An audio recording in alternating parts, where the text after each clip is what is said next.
రాజులకు రాజు ప్రభులో ప్రభు అయిన యేసుక్రీస్తు నామమున మీకు శుభములు. ఈరోజు దేవుడు మనకు అనుగ్రహించినటువంటి వాక్య ధ్యానము అపోస్తలుడైన పౌలు కొలస్సీయులకు రాసిన పత్రిక 2వ అధ్యాయము 16వ వచనము. కాబట్టి అన్నపానముల విషయములలోనైనను, పండుగ, అమావాస్య, విశ్రాంతి దినము అనువాటి విషయములలోనైనను మీకు తీర్పు తీర్చనెవనికిని అవకాశమియ్యకుడి.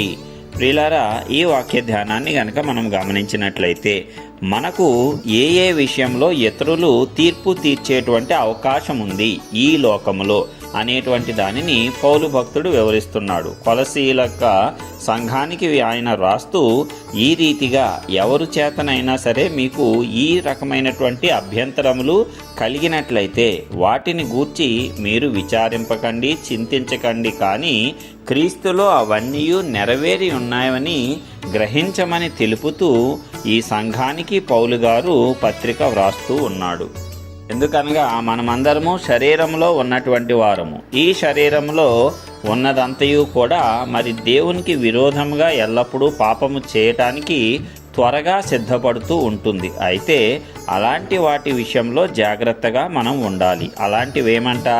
అన్నపానముల విషయము, పండుగ, అమావాస్య, విశ్రాంతి దినము అనేటువంటివి. ఇలాంటి వాటన్నిటిలో కూడా మనుష్యుల మధ్య అనేకమైనటువంటి భేదాభిప్రాయాలు ఉంటాయి. మరి పాత నిబంధన కాలంలో చూసినప్పుడు మోషే ధర్మశాస్త్ర ప్రకారం ఇవన్నీ కూడా సరైనవే, వాటి ప్రకారం ఆచరించకపోతే దేవునికి కోపం వస్తుంది అనే విధంగా మరి వారు ప్రవర్తించేవారు. అది కూడా నిజమే. అయితే యేసుక్రీస్తు ప్రభువులో ఇవన్నీ కూడా నెరవేర్చబడ్డాయి. ఉదాహరణకు ధర్మశాస్త్రాన్ని ప్రస్తుతం మనము ఆచరించలేము. కాబట్టే ఆ ధర్మశాస్త్రాన్ని నెరవేర్చి యేసు ప్రభువారు దానిని సిలువకు మేకులతో కొట్టివేశాడు. మరి యేసు ప్రభువారు ఆ ధర్మశాస్త్రాన్ని నెరవేర్చాడు. అంటే క్రీస్తును అంగీకరించిన నీవు కూడా ఆయన ద్వారా ధర్మశాస్త్రాన్ని నెరవేర్చినట్లే. నీ అంతటి నీవు ధర్మశాస్త్రాన్ని అనుసరించలేవు, దానిని పూర్తిగా అమలు చేయలేవు. కానీ క్రీస్తును అంగీకరించుట ద్వారా ఆయన ఎలాగైతే దానిని నెరవేర్చాడో ఆయన ద్వారా మాత్రమే నీవు నెరవేర్చిన వాడవు అవుతావు. అదేవిధంగా పండుగ, అమావాస్య, విశ్రాంతి దినములు అన్నీ కూడా ఆచరింపదగినవే. అయితే యేసుక్రీస్తు ప్రభువారు దేనికి కూడా ప్రభు అయి ఉన్నాడు?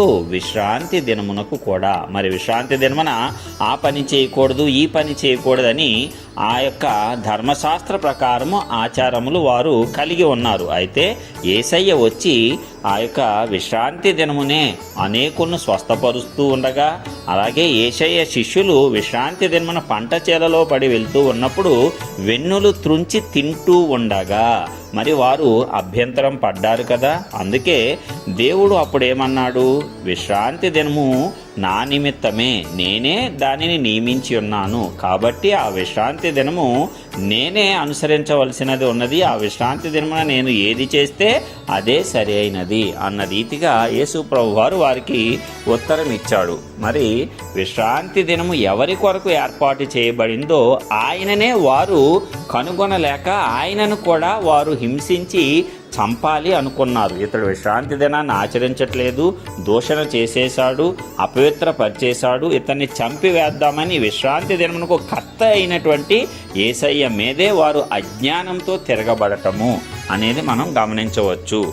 అయితే యేసయ్య విశ్రాంతి దినమునకు కూడా ప్రభువై ఉన్నాడు అని వారు గ్రహించలేకపోయారు. అయితే మనకు ఇవ్వబడినటువంటి కృప ద్వారా క్రీస్తును మనం అంగీకరించినప్పుడు ఆ విశ్రాంతి దినమును చక్కగా మనము ఆచరించగలము.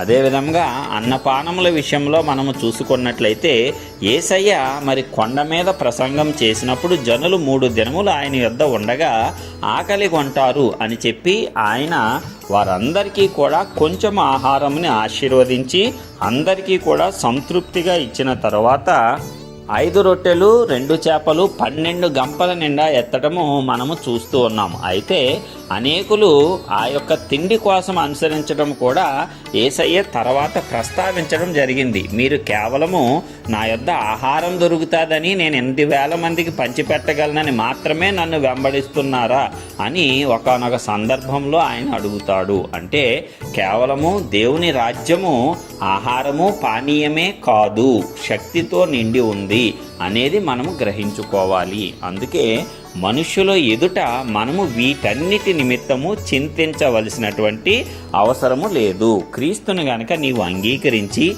నిజముగా క్రీస్తును నీవు ధరించుకున్నట్లయితే ఇవన్నీ కూడా నీవు సక్రమంగా పాటించగలవు. ఏ ఒక్క నరుడు కూడా నిన్ను దూషించడానికి అవకాశం లేకుండా ఆ యేసయ్యే నిన్ను నన్ను నడిపిస్తాడు. ఇది ఈ యొక్క వాక్యంలో ఉన్నటువంటి గొప్ప మర్మము.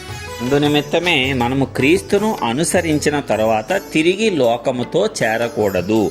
లోకంతో గనక నీవు చేరినట్లయితే ఆ విగ్రహారాధన మరి దానిలో ఉన్నటువంటి భోజన పదార్థములు నీవు భుజించాలా వద్దా అనే సంశయముతో నీవు జీవించుట అనేది వ్యర్థము. నీవు క్రీస్తును అంగీకరించావంటే నీకు ఒక స్పష్టమైనటువంటి ఆలోచన దేవుడు కలిగిస్తాడు. ఆ పని చేయాలా వద్దా, వారితో కలిసి భోజనము చేయాలా వద్దా, ఇవన్నీ కూడా దేవుడే నీకు తెలియజేస్తాడు. ఎందుకంటే యేసయ్య సుంకర్లతోనూ పాపులతోనూ భోజనం చేస్తూ ఉన్నప్పుడు శాస్త్రులు పరిసయ్యులు కూడా అదే రీతిగా ఆయనను మరి అవహేళన చేయటం కూడా మనము చూస్తాము. మరైతే దేవుడు గొప్పవాడు కాబట్టి ప్రతిదానిని పరిశుద్ధపరచగలడు అని మనము నమ్మినప్పుడు ఏమాత్రము కూడా సంశయించము.